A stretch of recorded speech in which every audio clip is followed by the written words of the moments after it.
Masjid Jalan Baru dan Majelis Taklim yang ada di Jalan Baru.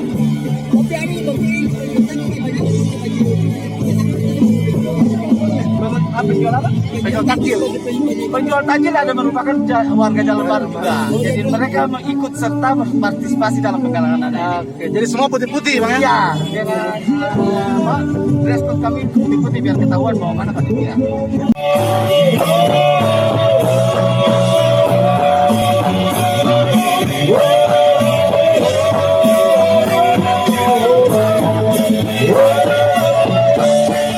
Terima kasih sudah nonton.